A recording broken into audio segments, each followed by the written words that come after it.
Greetings, my name is Kerry and welcome back to my channel.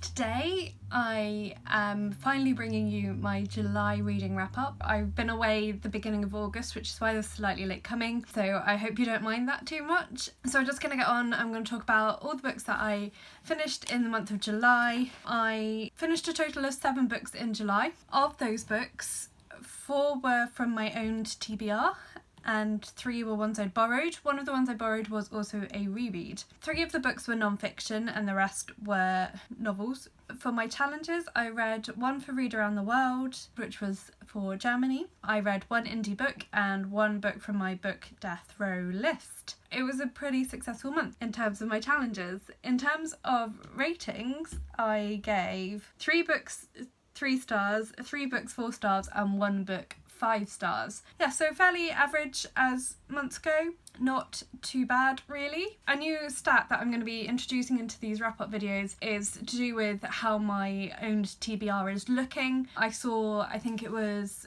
Brooke from Brooke with Books or Books with Brooke, I can't remember which way around it is. Anyway, I'll link her channel down below. So in her monthly wrap-ups, she gives the stats of how many books are on her TBR at the beginning and end of the month. She also does haul her books within her wrap-up videos, which is not something I'm going to be doing because it would just make them too long, because I tend to talk about the books a bit too much and I don't want to be adding that in there. So I'm going to carry on doing my hauls quarterly, but I am just going to mention in these videos whether my TBR is going up or down. At the beginning of July there were 546 books on my owned TBR. At the end of July this had gone up to 552. That's not specifically because I bought a lot of books in July, I only bought a few, but I realised that some books that I bought hadn't made it onto my Goodreads bookshelves, so I added those on, and then that is what slightly inflated the stat for last month. But it should mean that from now on it will be fairly even keel of all the books that I currently own should be on that TBR, so hopefully moving forward that stat will help me to not buy as many books, because it'll be a constant reminder of how many books I own but I haven't read. So that's all the stats out the way. Now onto the books. So if you're unfamiliar with the way I do wrap-ups, I like to go through the books from lowest rated through to highest rated. Yes, so without further ado, let's start on my 3-star reads. So the first 3-star read was my book Death Row book for July, so I'm picking a book. Most months I'm going to be picking a book at random from my book Death Row list, and I have to read it in that month and then either keep it or not, and if I don't manage to read it then I'm not keeping it.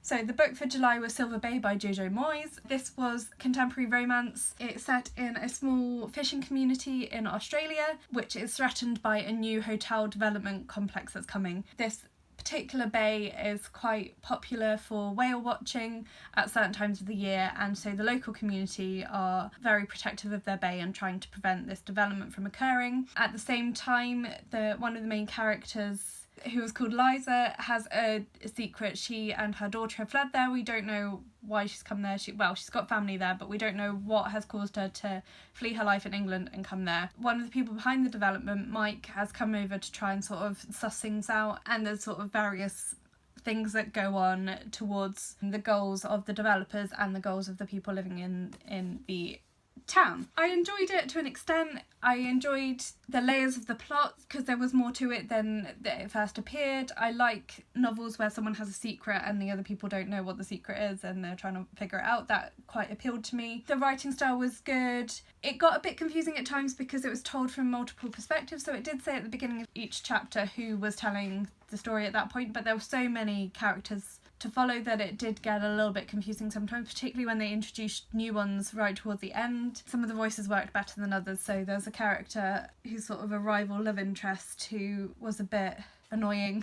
The main thing that I didn't really like about this book was that Mike, as sort of the main love interest character, part of his storyline is infidelity. I understand that it's setting up the point that he and his current partner aren't suited for each other, but I didn't think it was challenged in the text that his actions essentially are not considered to be problematic at all, even though he has a fiancée and he's had an affair with someone else, and then when he gets to the bay he starts falling in love with one of the characters there, and it's just like, to me that was a problematic aspect. But I mean, I don't read a lot of contemporary romance-y type books, so I don't know if that's a common theme, but to me it just didn't sit right. It's just not something that I enjoy as a plot point. Hopefully that's not too much of a spoiler if you are intending to read this book. So I gave it 3 stars. I probably won't be rushing to pick up any more Jojo Moyes books. I got this at a jumble sale or something, but I didn't hate it. It was alright. That's why it got 3 stars. So yeah, so that was my Book Death Row book. Next book that I gave 3 stars to, actually I'm going to do 2 together. So I managed to tick off 2 more books for the Mission Marple challenge in July, which were At Bertram's Hotel and Nemesis, both by Agatha Christie. These were books, I want to say 11 and 12 in the Miss Marple series. At Bertram's Hotel was in my omnibus edition, which I didn't quite manage to finish all the stories in that book this month, and then Nemesis I have in this lovely companion book club edition. I enjoyed both of these. I gave them both 3 stars. If there were half stars available, they would have both been 3.5 stars for various different reasons. They weren't quite as successful as some of the other books in the Miss Marple series that I've enjoyed more, and that was the main reason for only giving them 3.5 stars. So At Bertram's Hotel is set in a hotel in London that has sort of an old world feel. It's a bit more of an adventure story than a murder mystery story. So there is a death in it, but it doesn't happen until right near the end. Miss Marple is just trying to figure out what's going on in this hotel, where are they getting their money from, and then there's also a storyline about a mother and daughter, and do they know each other, and there's a love interest, and so it's quite a convoluted plot, that one, and I say more of an adventure than a murder mystery, which I think detracted from it. Miss Marple didn't feel quite like the right character to be trying to solve that particular storyline, and that's why it didn't work really well for me, although I did like the setup. The hotel setting really I did quite like, but most of the characters felt a bit flat to me compared with her other books. Both of these books were written towards the end of her life, so her writing ability did start to suffer. It's generally well known apparently that her writing ability got worse as she got that bit older. I'm planning on reading through all the Poirot books next. I'll talk about the final 2 Marple books in my August wrap-up, but I have now finished all the Marple books. So I'm planning to start on the Poirot ones, and I'm interested to see how they compare as her career went on, because there are more of them. So similarly, Nemesis, I liked the premise more than the execution. The premise is that Mr. Raphael, who Miss Marple met on her Caribbean holiday, has just passed away, and he has left Miss Marple a sum of money if she can solve a mystery, but she doesn't immediately know what the mystery is, and then she finds out that he's booked her on a coach tour, and as she goes on the coach tour, things sort of start to become evident about what the mystery is. It's something involving Mr. Raphael's son, who was accused of a murder, and she's got to figure out if he actually did it or if someone else was responsible. As I mentioned, the premise was better than the execution in this one. I thought the idea was very clever, but then there were so many things that seemed a bit too coincidental that I struggled with the idea that Mr. Raphael, right at the end of his life, would be able to put in place all of these things for Miss Marple to be able to solve this mystery. It just felt a little bit too convenient to me, and some of the characterizations of some of the people in the story, particularly there's 3 sisters, that their characterization was a bit odd. I did mostly figure out the mystery in this one. I wasn't entirely there, but I got most of the way there, which sometimes I feel proud of myself when I've done that, and sometimes I feel like it's maybe because I like to be surprised by these stories. It's difficult because up until this point I've not read a lot of Agatha Christie, and so I generally have found her story surprising. Like, there's always been a twist that has thrown me and surprised me, and I've never used to be able to figure them out. And I don't know whether it's just that I'm more used to reading them now, so I'm working them out more, or whether it's because of her writing at this point was less good, although actually I read Sleeping Murder and I figured that one out, and I felt proud of myself for that. So I'm guessing it's probably that I'm just more used to her writing style and more able to figure the plots out these days, so I probably need to just get over it, really. Anyway, yeah, so Nemesis wasn't the best one I've read, but also wasn't the worst, so yeah, I gave it sort of 3.5 stars. I don't know if I'll reread those 2. Maybe if I do another read through of the books I will do, but I don't know, I might just in the future read my favourites, but I will be keeping both of them because I've enjoyed the whole series, so I want to have the complete set of the series. And the final book I gave 3 stars to was my reread, and was also a library book. So this was How Not to Be a Boy by Robert Webb. This was our Ninja Book Club pick for the month of July. So this was the first time we had a non-fiction pick for the book club, and I enjoyed it as much the second time as I had the first time, maybe a little bit more because I was more familiar with what was going on, and because it's an autobiography slash memoir type book, but it doesn't flow chronologically, so he jumps about a little bit. And I think the first time I read it, that I found that a bit hard to get used to, but actually on the second read I was more aware of what was happening and why. That made it a bit easier to follow, and I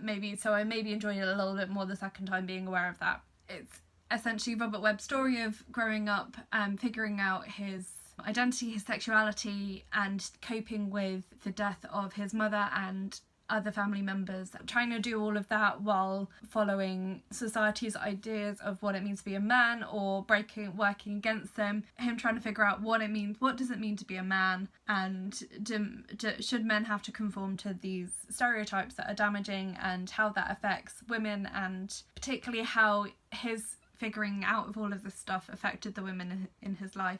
So it's a really insightful autobiography, and if you're interested in ideas about the gender binary or gender stereotyping and all of those sorts of things, I would say it's a really good insight into the one person's struggle with that. Yeah, I don't really know what else to say. I did enjoy it, and I would recommend it. It's not one that I think I'll read again, which is why I borrowed it from the library rather than getting my own copy from the book club. So that was all my 3-star reads. So on to my 4-star reads, and the first one, I finally have finished the Book of Common Prayer and Hymns Ancient and Modern.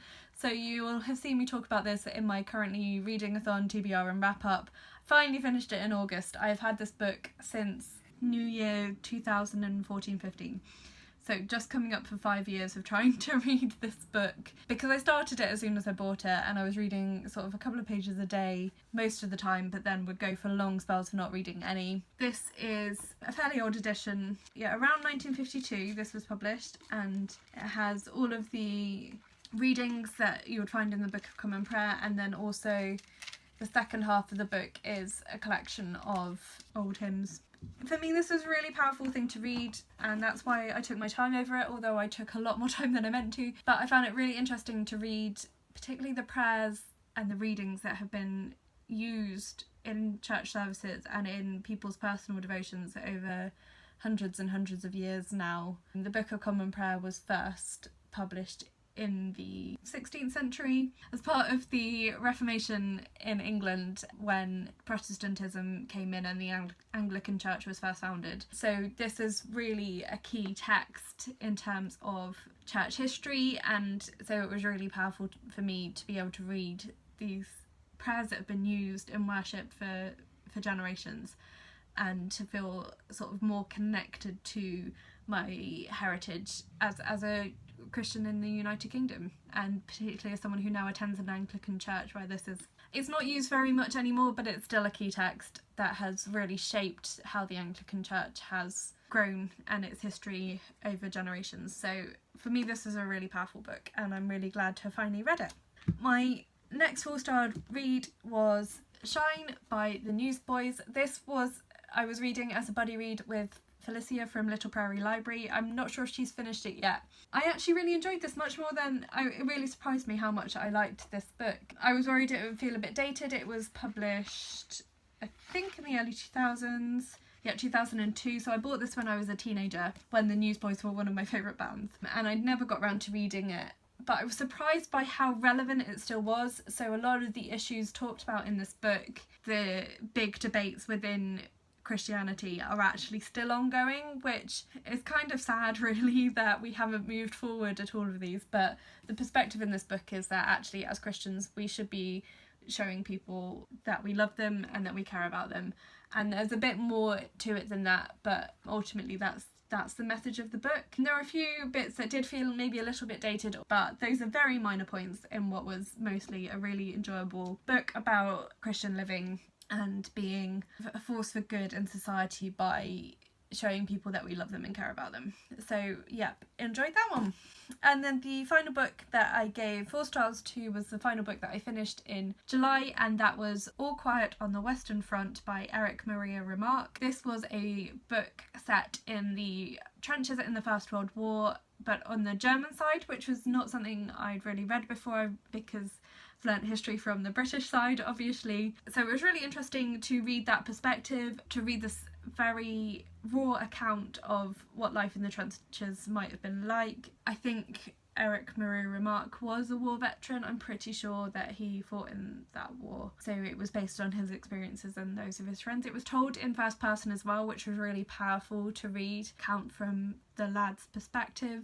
So the main character, whose name I've forgotten, I think it was Paul, I can't remember, and I borrowed the book from the library so I can't double check. It was told from his perspective, and he was aged around 21, so the beginning of his account is of how he and all of his classmates were essentially frog marched to enlist by a teacher who was trying to teach them what it meant to be a real man, essentially. And yeah, it was really beautifully written and beautifully translated, I should say, as well, because I read the English translation, not the original German. But I was really impressed with the way it was written and found it really moving, actually, and quite hard to read at times. There were some quite upsetting passages with, the nature of trench warfare. There wasn't a lot of gory detail, but there was some that might be off-putting to some readers, so just go into it carefully if you're concerned about that. It wasn't anything gratuitous, so it was all contextual, but if you don't like gore, you might not like it.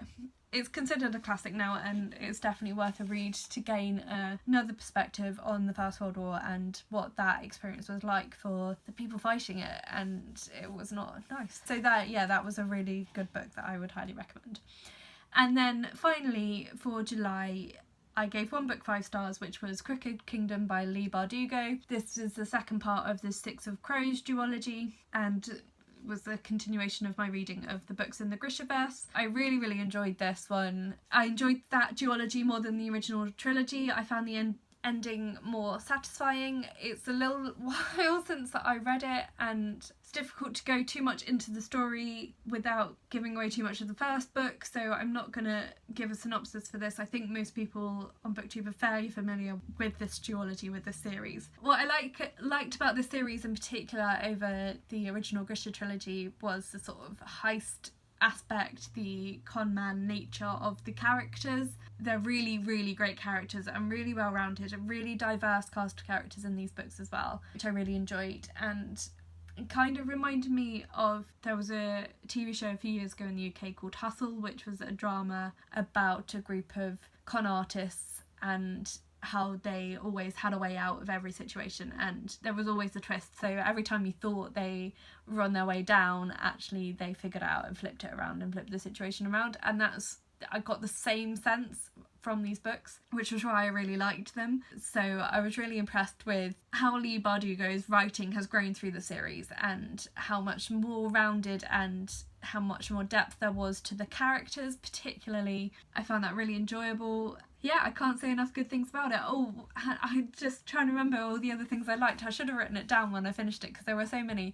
I really liked the portrayal of mental illness, with several of the characters having different forms of mental illnesses, all portrayed very sympathetically. So there were characters with PTSD. There were also, as someone who works with young people with various forms of neurodivergence, I spotted some of the characters could be described as having that. So Jesper, I would say, definitely has ADHD, in my professional opinion.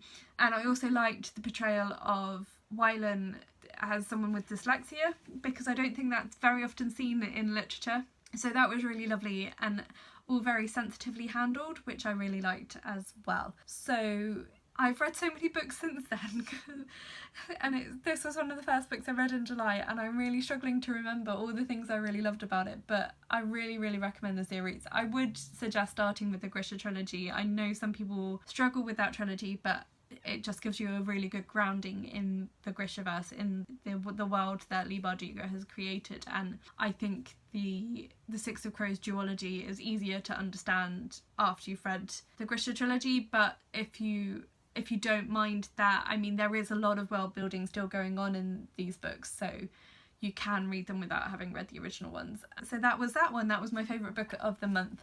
And actually, Six of Crows and Crooked Kingdom are two of my favourite books of the year so far, so that was really good.